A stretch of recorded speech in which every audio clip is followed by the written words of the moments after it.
Pija e përditshme që mund të jetë shkaktari i dhimbjes së lukthit dhe fryrjes së barkut. Shumica e njerëzve mund të përjetojnë fryrje barku her pas here. Te disa ndodh ndonjëherë pasi të kenë ngrënë ndonjë shujt të madhe, por për disa tjerë mund të jetë ndodhje e zakonshme. Fryrja e barkut zakonisht është rezultat i konsumimit të ushqimit që me vështirësi tretet.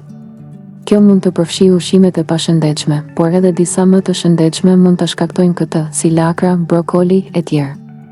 Edhe qepët me hudhrat dhe fasulet janë shkaktar të zakonshëm të barkut.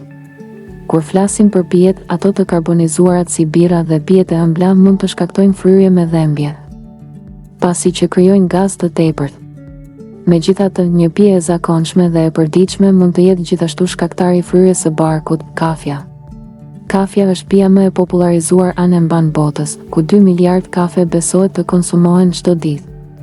Ndonë se kafeina që gjendet në kafe i rrit nivelet e acidit në lukth, që faktikisht e ndihmojnë tretjen, lëngjet gastrike mund t'i irritojnë disa organe të brendshme nëse jeni duke konsumuar kafe në lukth bosh.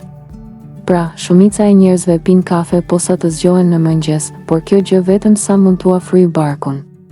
Fryja e barkut mund të keqësohet nëse i shtoni qumësht apo krem kafes, sepse shumë njerëz kanë probleme ta tretin laktozën. Në qoftë se ju ka pëlqyer kjo video, ju lutemi klikoni butonin subscribe për më tepër.